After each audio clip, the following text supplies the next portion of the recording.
Toco y me voy. Tu análisis favorito del partido del Real Zaragoza en León Sepia. ¿Qué tal? ¿Cómo estáis, abonados de leonsepia.com? Bueno, hay pocos lunes buenos, la verdad, en estos últimos años con el Real Zaragoza y con su errática trayectoria, y lo que no hay, o son tan escasos como el lince ibérico, son 2 lunes buenos consecutivos. Lo fue el anterior, después de la derrota en el último minuto, de la victoria en el último minuto en Andorra, perdón, y bueno, pues una vez más el equipo no ha conseguido doblar esa esquina de las 2 victorias consecutivas que, bueno, pues seguramente no le meterían la pelea por nada, ¿no? Por la sexta plaza ni mucho menos, pero sí que le hubiera permitido seguramente estar entre los 10 primeros de la clasificación, alejarse de la ciénaga del descenso y quitar muchos mantras de encima, ¿no? Como el no ganar 2 partidos seguidos, el no ser capaz de imponerte contra los 8 primeros. Se acaba, me parece que hoy Santi Valero en el periódico Aragón, una estadística, una información de que apenas se habían sumado 5 puntos de 27 posibles contra los 8 primeros, 5 empates y 4 derrotas. Bueno, pues así es muy complicado ir a ninguna parte que no sea el tratar de salvarte lo antes posible. No sé cómo visteis el partido, Dani, Alfonso, cómo estáis, una primera valoración y luego entramos en tratar diversos temas que creo que el partido dio para muchos de ellos. Bueno, yo creo que un partido que quizá refleja de alguna manera lo que es esta competición de equipos a 2 velocidades diferentes. Están los que bajan y luego el resto. Y a partir de ahí, pues eso, ¿no? La calidad de unos y otros, tanto ofensiva como defensivamente, fue la que definió el partido. Y el Real Zaragoza, pues seguramente sin merecer tanto castigo, pero es lo que hay, ¿no? No le da para más y esta segunda división es lo que tiene. Sí, un poco en esa línea. El primer tiempo yo creo que el Zaragoza no estuvo mal, arrancó bien el partido. Lo que pasa que muchos desajustes defensivos y no solo está la calidad individual con balón, sino sin balón. Yo creo que hubo muchos desajustes de los centrales, del propio Cristian, que no nos tiene acostumbrados. El centro del campo se vio superado y se nota esa diferencia de potencial que hay. No solo los que bajan, yo creo que hay 5 equipos por plantilla y derecho y 2 por rendimiento que ahora mismo están muy por encima del resto de la categoría. Yo creo que estamos preparados para el golpe, por lo que hemos comentado antes, ¿no? Por lo que nos cuesta enlazar victorias consecutivas, por lo que nos cuesta competir y ganar contra los mejores. El Alavés es uno de ellos. El Alavés es un equipo que va a estar peleando el ascenso directo hasta final de temporada. Pero me parece, y no sé qué opinión tenéis vosotros, que lo que no estábamos preparados era para fallar en lo que normalmente no fallamos, ¿no? Es que el árbitro fue insoportable. Bueno, pues hemos compartido esa imagen que luego volveremos a poner, que titularemos La cara es el espejo del alma, ¿no? Porque solo hay que verle la cara en esa imagen para saber el arbitraje que te puede hacer. Pero más allá de eso, y recuperando también lo que vosotros comentáis, que estoy de acuerdo, es que los primeros 20 minutos del Zaragoza fueron más que notables y fueron muy superior al Alavés. Si está viéndolo una persona que no sabe cómo va la categoría ni quién es cada equipo, en esos primeros 20 minutos piensa que los de blanco son los cuartos quintos de la clasificación y los de gris son los que están en la 14ª, 15ª posición, ¿no? Pero lo que no puede ser es que después de esos 20 minutos te lanzan una falta que debería ser rutinaria al área y de repente aparecen 2 jugadores en fila solos para justiciar a Cristian pues a 5 o 6 metros escasamente, y luego los otros 3 goles creo que también es una negligencia defensiva tras otra. El segundo quizá un poco menos, pues quizá un poco menos, pero te hacen un juego reducido, una triangulación en la frontal de tu área. Al final Toni Moya anticipa a Fran Gámez, y cuando quiere corregir Jair se pasa de frenada y atropella a Gámez, con lo cual se queda el propio Toni Moya solo para tirar un penalti en movimiento a Cristian. El tercero es una comida de Cristian de un centro de Luis Rioja, quiero recordar. Y el cuarto, no sé si Frances pensaba que el juego estaba parado, pero de repente deja pasar a Duarte, pone un centro Duarte con toda la comodidad del mundo y al final a Cristian le superan por el primer palo, ¿no? Entonces, donde el equipo es fuerte, es donde estuvieron todas las grietas el otro día, y a mí eso es lo que más me preocupa, más allá de perder contra el Alavés, del arbitraje que sufriste. Si donde tienes las pocas certezas o de las pocas certezas se convierten en interrogantes, ahí creo que tenemos un problema y que hay que corregirlo, porque en Málaga no puede volver a pasar. A mí, fíjate que lo que estás hablando me recuerda un poco el partido del Villarreal B, que también fue extraordinariamente blando en defensa del Real Zaragoza. Es verdad que aquel día tuvo mucho que ver pues la primera media hora, la primera parte de partido, luego se ha mejorado y se ha mejorado también a través de los partidos, pero sí que es verdad que a veces este equipo da sensación de blandeza en defensa que bueno, a lo mejor tiene algo que ver también con esto que siempre hemos hablado de la manta, ¿no? De que cuando intentas estirar de la manta para taparte la cabeza, pues se te destapan los pies, y cuando intentas ir un poco más arriba para conseguir generar más ofensivamente, para tratar de marcar porque tenías un déficit importante goleador, pues se te queda un poco más coja la defensa, y ahí también es verdad que a lo mejor se ha sufrido. Lo que pasa que sí que es cierto que hay cuestiones puntuales, como por ejemplo el tema del balón parado, que no tienes esa excusa, que es que el balón parado es siempre igual. Entonces, pues no sé, hay algunos síntomas preocupantes en defensa, y bueno, habrá que ver cómo continúa y cómo lo soluciona Fran Escribá.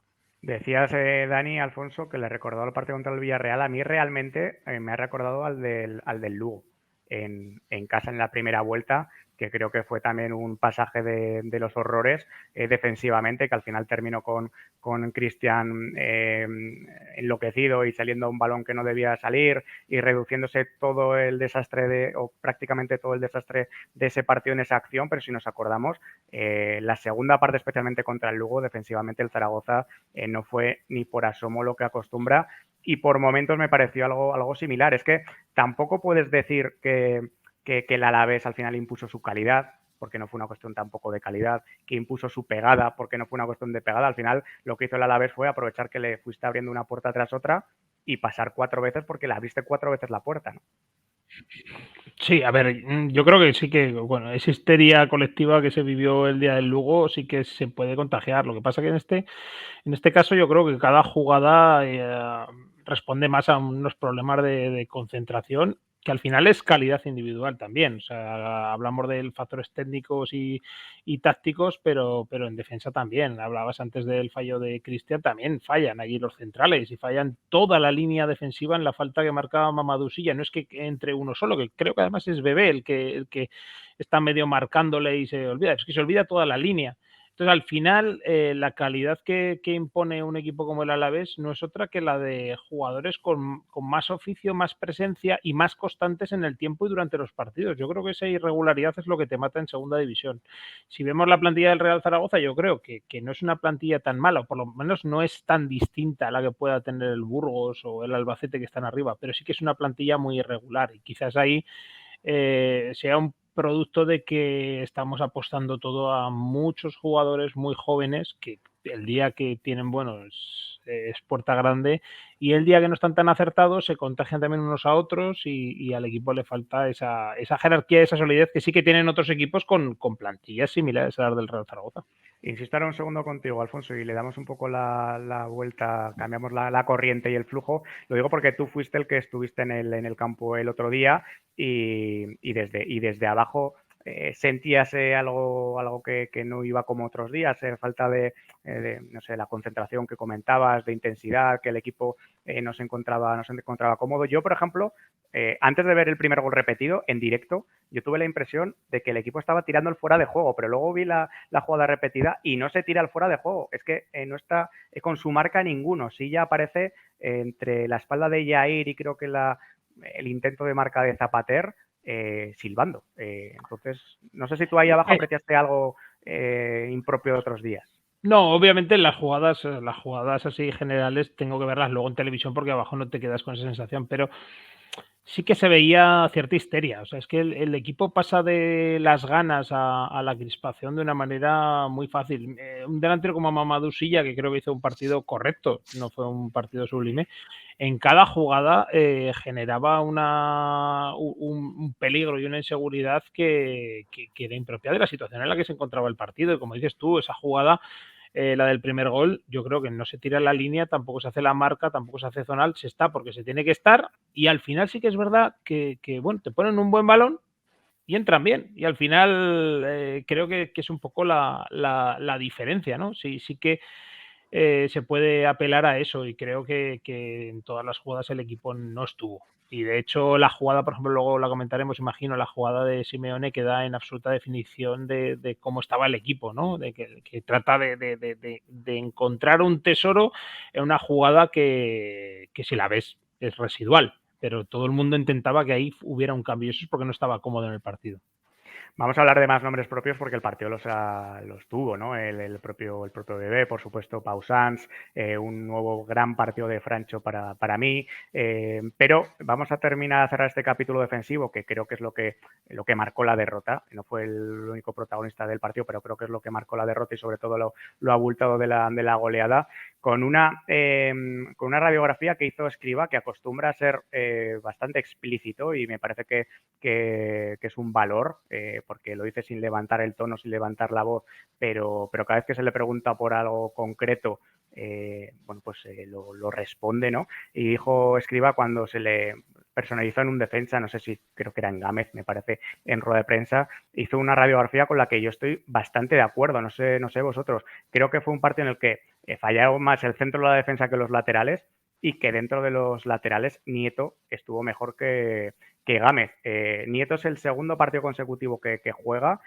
Creo que en Málaga volverá a ser titular, porque me parece que es el defensa que más se evitó, salió de la quema. Y primero, Dani, si estás de acuerdo con ese orden, ¿no? En un poco el tren de la bruja, que fue la línea defensiva el otro día. Y segundo, queda toda la semana por delante, incluso el lunes de la semana que viene, pero ¿tienes el olfato, tienes la intuición de que puede ser Lluís titular en la Rosaleda? Bueno, partiendo del principio, sí, creo que Nieto estuvo mejor. Es que Nieto al final es un jugador que normalmente es bastante regular. Hay mucha gente a la que no le gusta, pero dentro de su nivel, que a lo mejor pues no es tan alto como el mejor de Gaby Fuentes, pues podemos estar de acuerdo, pero es verdad que a lo mejor pues es...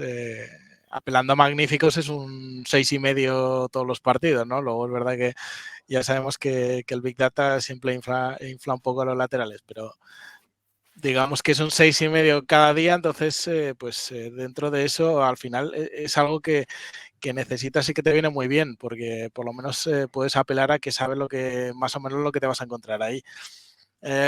Cambios en defensa, pues no me extrañaría en exceso, primero porque creo que bueno, cuando llegó Fran Escribá apostó por Lluís López en sus primeros partidos y no lo hizo mal, no ha respondido mal a lo largo de la temporada Lluís, y quizá habrá que ver quién podría ser el sustituto, ¿no? O el sustituido en este caso, porque a lo mejor en este momento del curso es Jair el que está peor. Y quizá por ahí pueda venir. Sabemos que no es una pareja muy habitual la de Lluís López francés, pero bueno, en general cuando han jugado juntos lo han hecho más o menos bien, así que es una opción que tiene que estar también sobre la mesa. Yo ahora mismo, si tuviera que hacer el campito del juego del Sepia, la principal duda y quizá la única duda que tendría sería esa, sería la del centro de la defensa, y me parecería que Lluís iba a ser titular, por lo explícito que fue Escribá además, y me faltaría decidir a quién sienta, si a Jair o a Francés. Bueno, pues ya iremos avanzando a lo largo de la semana y le daremos forma a eso. También te quería preguntar a ti, Alfonso, por las sensaciones dentro del partido, en el estadio, en la grada y en el propio terreno de juego, que dejó el árbitro, ¿no? Caparrós Hernández. Se confirma que no hay un Hernández bueno, este tampoco. Y aquí está la foto de, como decía mi abuela, la cara es el espejo del alma. Bueno, hemos rescatado seguramente la única decisión con la que estuvo conforme la grada, ¿no? Con la amarilla a Azcar en los primeros minutos de partido por esa falta sobre Simeone. La verdad es que fue un arbitraje desesperante, pero bueno, lo hemos intentado ordenar de acuerdo a nuestra manera de entender las cosas y de ver las cosas. El Zaragoza sobre todo pierde y es goleado por su propia dejación de funciones defensivas, ¿no? Y sus propios errores defensivos, pero fue un arbitraje que no se entendió en ningún momento prácticamente con ninguna decisión que tomaba, por la diferencia también de criterio a la hora de juzgar mismas situaciones de un equipo y de otro, ¿no? Jugadores que caían al suelo con los del Alavés se paraba el juego y se iba a interesar a ver qué ocurría con el Zaragoza, no. Golpes en la cara que a unos, por ejemplo, el de Silla con Francesa, si ya no se le amonesta y a Nieto con Jason sí. Bueno, pues ese tipo de arbitrajes que a la gente la desespera y en un contexto de tanta ansiedad, ¿no? de tanto nervio, creo que es gasolina para el fuego y que siempre nos viene mal. Sí, a ver, se da una idea a Mirtu Uzuni, el delantero del Granada. Yo cuando lo vi dije, parece que se está pitando Uzuni, ¿no? Igual a favor del Zaragoza. A ver, yo creo que es de esos árbitros en los que entran en contradicciones porque intentan pitar, no se sabe muy bien cómo, ese tipo de acciones que cuando es falta, cuando no se sacuden las pulgas y les cuesta tener un mismo criterio ante las distintas acciones. A mí me parece que en líneas generales no tuvo influencia, ¿no? De hecho, la jugada de Simeone, si la ves 20 veces, pues ves claro que es amarilla, que Juliano hace lo que tiene que hacer para ponerla en un compromiso, que además está esperando para que el otro se lo lleve. Y bueno, sí, yo creo que al final pesa mucho la clasificación y pesa mucho el momento ya de la temporada, los equipos que van hacia arriba, hacia abajo, y eso creo que les condiciona demasiado. No soy yo un defensor del estamento arbitral porque creo que les falta mucha valentía, por llamémoslo así, o independencia es la palabra, realmente es independencia a la hora de juzgar las acciones. Pero creo que el partido del Zaragoza del sábado solo se explica desde dos factores. Uno, que hay una diferencia de plantilla muy grande, y otro, que el Real Zaragoza lo que sabe hacer y lo que tiene que hacer no lo hizo. Entonces, la combinación, pues creo que también arrastra a la deriva a los arbitrajes. Y cuando las cosas te van mal, pues el arbitraje suele ser otra cosa que te acompaña también para mal. A mí me desesperó, os lo reconozco. Es más, en la retransmisión en la cadena SER, luego saliendo del campo, yendo hacia casa para la crónica en la web, estaba recordando comentarios que hice y no me reconocía. Parecía cuando era bona con mis amigos de clase en el Gol Norte, ¿no? En la tribuna Gol Norte. Bueno, pues realmente resultó desesperante. Y creo que varios de los comentarios que se pudieron hacer se lo merecían, pero bueno, pues me parece que por desgracia tuvimos más influencia nosotros mismos en nuestra propia derrota que las decisiones incomprensibles una detrás de otra del árbitro. Vamos con otros nombres, Dani, vamos a repasar, si te parece, la principal duda que había en el 11, ¿no? Había... bueno, dando por seguro o por prácticamente seguro que Bebé iba a jugar por banda izquierda y que Pucci iba a acompañar a Simeone, dejando el tema del lateral izquierdo aparte porque, bueno, pues era una duda propia, ¿no? y particular, que si jugaran Fuentes o Nieto y no le afectaba al resto de la estructura, pero sí que había una duda en si iba a ocupar la parte derecha Bermejo no, porque no estaba para jugar 90 minutos y salir de inicio. El propio Larra podía tener alguna opción, pero sobre todo las dudas se concentraban entre Bada y Alarcón. Yo en la previa, por ejemplo, dije que de acuerdo al rival al que nos enfrentábamos, también tenía la impresión de que iban a ser titulares tanto Salva Sevilla como Guridi. Y cuando un equipo te plantea en el medio un Antonio Blanco, Salva Sevilla y Guridi, creo que tienes que reforzar tu estructura y tu centro del campo, ¿no? Por eso, bueno, pues yo en la previa aposté y defendí que tenía que jugar Alarcón y Francho por derecha. Al final terminó jugando Bada por derecha y Francho en el medio. Bada creo que hizo una hora muy tibia, en el mejor de los casos, un partido, bueno, pues apenas raspado el suficiente. Pero cuando salió Alarcón por Zapater, le alabase el gusto a Escribá de no sacar a Francho del medio. Es que ahora mismo a Francho del medio no lo puede sacar ni la Guardia Civil, porque creo que es el jugador más en forma que quitando si quieres a Simeone y los fogonazos de Bebé, pero es el jugador más en forma de la plantilla ahora mismo. Sí, desde luego. Lo que es estar en forma futbolístico, sí, es el que está mejor. Y es verdad, yo creo que a Bada le penaliza mucho jugar en derecha. En general, el equipo creo que le penalizaron las bandas un poquito, porque Bebé sigo pensando que no está para jugar ahí, que no está para jugar en línea de 4 en izquierda, porque es verdad que hizo, sobre todo en la primera parte, hizo algún sacrificio defensivo que está bien, pero creo que se le nota a la hora de generar peligro que ni es un jugador que tiene cualidades defensivas especialmente grandes, ni se ve favorecido por la distancia que tiene muchas veces de cara a portería. Un tipo, es verdad que se sacó una jugada en solitario que estuvo bastante bien, que recupera un balón en área propia y se va para adelante, ¿no? Pero eso lo puede hacer 1 o 2 veces por partido y eso no es lo que le pides. Lo que le pides es más algo similar a la jugada del gol, que esté a 30 metros de la portería y que a partir de ahí pueda generar, porque eso sí que lo tiene. Y entonces yo creo que igual que Bada en derecha estuvo mal, en izquierda sobrevive, pero en derecha estuvo bastante mal. Creo que también en izquierdas también se sufrió porque Bebé no es un jugador para estar ahí, ¿no? Y en ese sentido, por eso quizá durante la semana, no sé si pedíamos, pero sí que se nos pasaba por la cabeza el cambio o de Francho a derecha o incluso de sistema para intentar equilibrar un poco más al equipo. Y no sé si entiendo que Fran Escribá no se va a plantear el cambio de sistema, pues porque de momento no pasa por su cabeza. Pero es verdad que de alguna manera tiene que equilibrar el equipo, porque si vas a jugar con esas bandas, un centro del campo Zapater-Francho, es que va a sufrir mucho, porque sostener a este equipo solo con eso es muy complicado.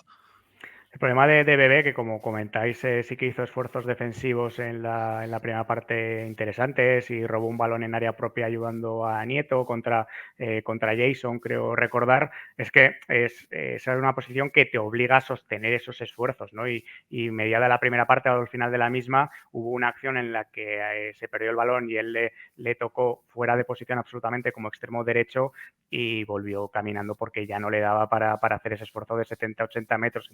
Entonces, bueno, pues me parece que está cogido con pinzas. Sí que es cierto que desde esa posición ya no solo los disparos de los que ahora hablamos, Alfonso, sino que habilitó un par de pases en largo al propio Simeone, que es que tiene un bazooka. Tiene un bazooka en esa, iba a decir en esa pierna derecha, tiene un bazooka en las dos, en realidad, y también es un gran lanzador de contras, ¿no? Entonces, bueno, pues por ahí también tiene su ventaja. Alfonso, ¿has cambiado el angular de la cámara o no para coger sus próximos disparos? Porque Me lo gol, comí, ¿eh? el 1-3 era imposible de prever. Me lo comí totalmente, porque el disparo parece que se vaya al marcador y de repente, bueno, cuando luego voy a verlo al ordenador, digo, madre mía, claro, es que quién se puede imaginar. Yo creo que para mí es un muy buen fichaje, porque sumas algo que es calidad. Y lógicamente yo también le valoro muchísimo el compromiso, como dice Dani. Creo que trabajó en defensa, creo que el 4-4-2 no le viene bien. Y respecto a lo que decía Dani de la manta corta, ¿no? Yo creo que ahora mismo Escribá debe decidir si quiere hacerse fuerte en el centro del campo o quiere ser una amenaza.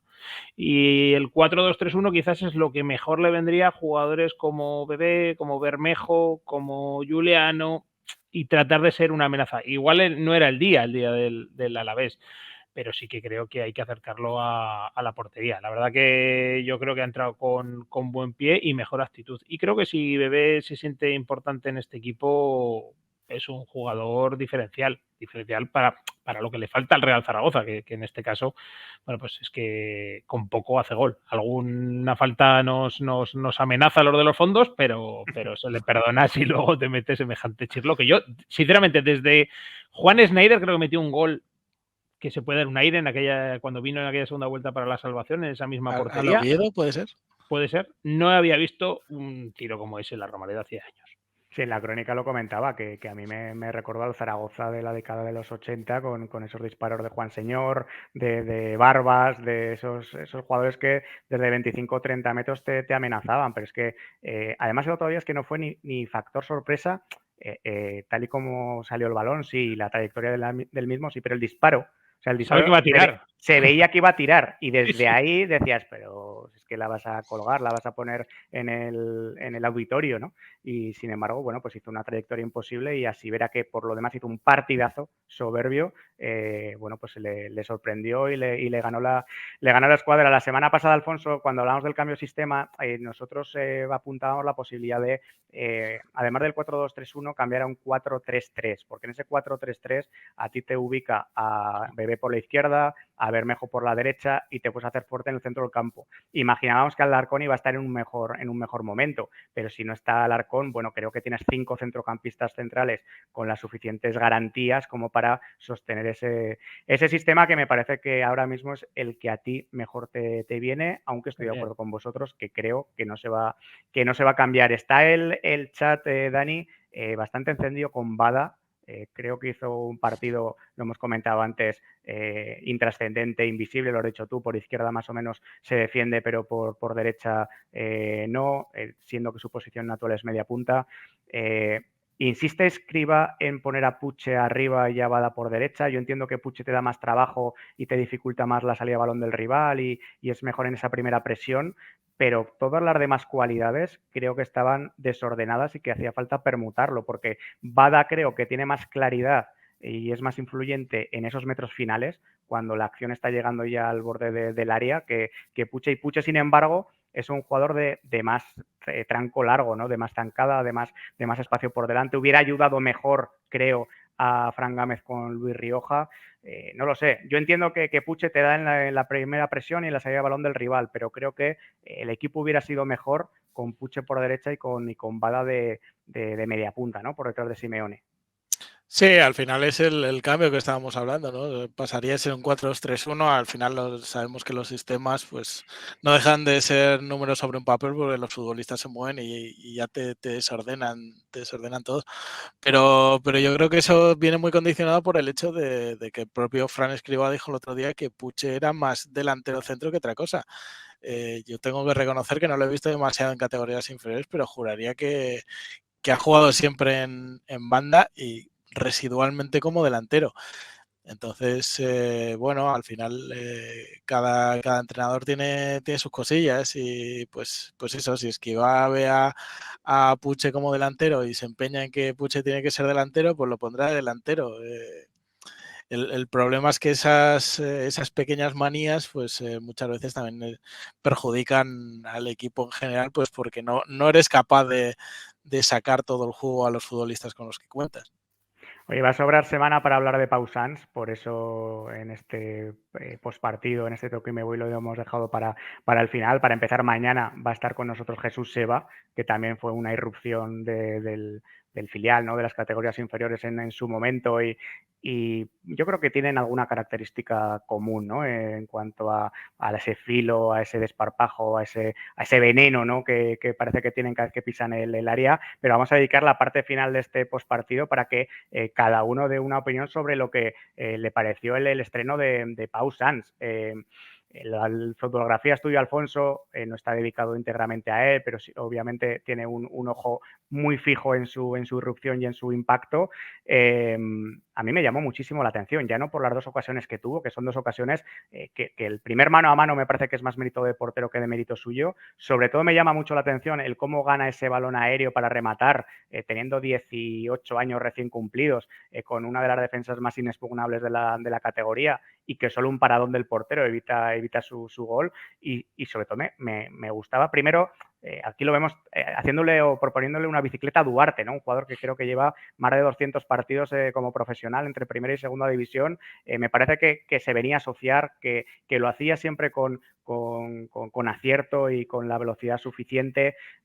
No lo sé, no fue el debut de Cani, que en el primer toque de balón le hizo un caño a Reisiger, pero creo que es uno de los debuts y uno de los estrenos que mejor sabor de boca han dejado por todo, porque pareció que era un jugador del primer equipo, además de los titulares, cuando salió. A mí me parece que es de los mejores debuts que he visto. El de Cani que queda con ese caño. Pero mira, y en fotografías precisamente fue un poco la evolución, ¿no? Le busqué la imagen en el banquillo. Bueno, esperas un chico con ese físico, como dices tú, la que gana por arriba es sorprendente porque es que además tiene un físico que es un optimista de querer ganar ese balón. Dices, lo gana, lo remata y solo un paradón evita el gol. Pero además se recompone en todo, es afilado. Bueno, y en esa imagen que todos queríamos de la foto del banquillo, bueno, pues lejos de estar timorato, pues sonríe de oreja a oreja y levanta el pulgar como diciendo, si vengo a pasar la tarde con los amigos. Y así salió. O sea, realmente yo creo que todas las acciones técnicas que hizo las hizo bien. Yo por eso le dediqué buena parte de fotografía, porque me parece que es una muy buena noticia y me parece un jugador con un sobre todo, un desparpajo y una frescura, es irreverente. O sea, es que es impropio de un partido en el que vas perdiendo, en el que hay esa crispación y sale el chaval con todo. ¿No? Yo no sé lo que será de su carrera futbolística, pero si no pierde esa esencia, a mí me parece un jugador con todos los registros. Bueno, esa foto que comentabas, Alfonso, está en tu último Fotografías en la web, en leonsepia.com, y mañana, en el directo de mañana, que estaremos con Jesús Eva, con Pablo Carreras, también le dedicaremos unos minutos a comentar ya que nos hables de unas cuantas, ¿no? De 3, 4, 5. Intentaremos elegir esa que has dicho, en la que estaba ahí en el banquillo y sonriendo y brillándole los ojos a modo premonitorio de lo que iba a ocurrir apenas una hora y pico más tarde. Dani, además de tu opinión sobre Pau Sanz, yo te quería también preguntar sobre el momento en el que sale. Es que el Escribá le llama con el 0-2 junto a Larra, están preparando el doble cambio y de repente llega el 0-3, el gol de Villalibre, ese centro de Luis Rioja que falla con estrepito Cristian. Y digo, bueno, pues se le va a evitar al chaval el salir con el 0-3 con la que está lloviendo. No, Escribá insiste y aunque van 0-3, le da una palmada y le dice, venga Pau, vamos a salir y vamos a debutar. Me parece que es una confianza del técnico en el chico imponente, ¿no? Y cuando lo ves jugar, justifica esa confianza. Sí, fíjate que el viernes decíamos que no había muchos escenarios posibles en los que imagináramos ver a Pau Sanz jugando. Decíamos pues un partido cómodo para el Zaragoza y en todo lo contrario, ¿no? Dio igual, el partido estaba resuelto, pero le dio la oportunidad y yo creo que es un poco lo que hemos comentado alguna vez de Pape, pero al revés, ¿no? Que a veces Pape da la sensación de que no es ni futbolista y aquí se ve que hay un futbolista que es... pues que tiene el descaro, que quizá no tiene, sobre todo de momento, las cualidades físicas que puedan hacerle destacar sobre otros, pero tiene las cualidades técnicas. Lo dijo Escribá antes del partido, se maneja bien con las dos piernas, tiene gol, o sea, aunque no marcó, las dos que se genera o las dos que le caen podrían haber sido gol perfectamente. De hecho, la primera, si se la tira por encima al portero, a mí me recuerda la de Messi a Balbuena. O sea, si, el primer gol de la carrera de Messi, pues podría haber sido muy, muy parecido, ¿no? Le faltó ahí el recurso en ese instante, pero vamos, vamos a tener calma suficiente como para que se pueda desarrollar, porque hemos visto jugadores que debutaron también con esa edad y al final muchas veces se van perdiendo, pero desde luego si no se tuerce es un jugador que tiene que ser una de las grandes esperanzas del Real Zaragoza, sobre todo por lo que hablamos, ¿no? Porque es un jugador que tiene gol. Yo creo que Iván Azón, cuando llegó al primer equipo, no era un futbolista que destacara especialmente por el gol. O sea, es un poco lo contrario a Pau Sanz. Es un jugador que destaca por lo físico y no por lo técnico. Y ahí puede haber una combinación muy buena entre esos dos futbolistas que ojalá podamos ver en un futuro no muy lejano en el primer equipo del Real Zaragoza.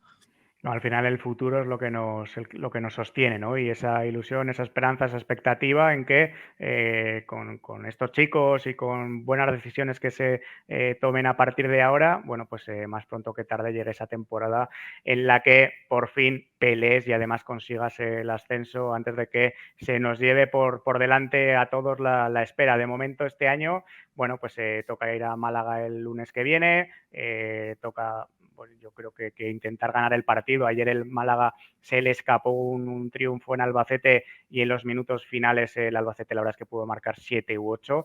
Está en un momento muy complicado el Málaga. Tienes que aprovechar ese momento y no hacer como en Gijón, en el Molinón, que visitaste a un rival con dudas y a los 5 minutos ya te había marcado un gol y te habías quedado con uno menos, ¿no? Me parece que sacar un buen resultado en la Rosaleda va a ser clave para, bueno, pues para que los meses que quedan sean tranquilos y nos estemos lamentando porque nos hemos quedado en tierra de nadie, pero por lo menos que sean tranquilos. De eso hablaremos la semana que viene. El toco y me voy de la semana que viene será el martes, porque el partido es el lunes por la noche en la Rosaleda y ahí estaremos como siempre. Muchas gracias, Dani. Muchas gracias, Alfonso. Te liberamos ya para lo que queda de director de Twitch, que sabemos que tienes que salir de casa ahora. Y nos vemos mañana con Alfonso en el directo de Twitch y nos vemos la semana que viene con los abonados de León Sepia en el toco y me voy, en el postpartido. Muchísimas gracias y nos seguimos por ahora en Twitch. Chao. Toco y me voy, tu análisis favorito del partido del Real Zaragoza en León Sepia.